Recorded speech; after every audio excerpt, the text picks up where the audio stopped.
Ever wonder how a masterpiece like Avatar came to be? It wasn't an overnight success. The story began decades ago, inside the mind of a teenage James Cameron. Long before he was a legendary director, he was just a kid sketching blue-skinned aliens. Mountains that floated in the sky, and forests that glowed with their own light. He didn't know it at the time, but these doodles were the very first seeds of Pandora, a world untouched by human greed, a world he would one day bring to life for all of us. Fast forward a few years. Cameron has now directed blockbuster hits like The Terminator and Aliens. He's at the top of his game, and a new idea starts to take shape. He imagines a story where a human can transfer their consciousness into an alien body, allowing them to live among a species on a distant world. It was a revolutionary concept, a story about empathy and connection across galaxies. But there was one huge problem. The technology just wasn't there. Back in the 1990s, the visual effects needed to create the vibrant, living world he saw in his head simply didn't exist. He couldn't create characters that felt real or a world that felt immersive. So, with a heavy heart, he put the idea on a shelf, waiting for technology to catch up with his imagination. That wait lasted for nearly a decade. But during that time, Cameron wasn't just sitting around. He was exploring. He led deep-sea expeditions to the darkest corners of our own planet, discovering real-life ecosystems that glowed in the perpetual night. He saw strange, beautiful creatures that looked like they belonged on another planet entirely. These incredible discoveries from the depths of Earth's oceans directly inspired the look and feel of Pandora, the bioluminescent jungles, the six-legged creatures. The entire interconnected web of life, it all had roots in the real-world wonders he witnessed.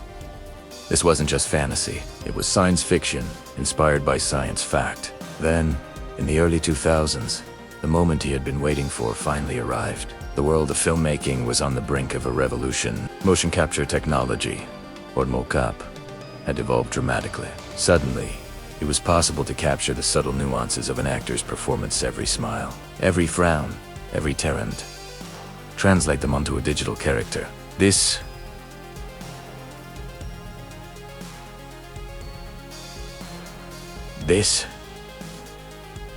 was the key.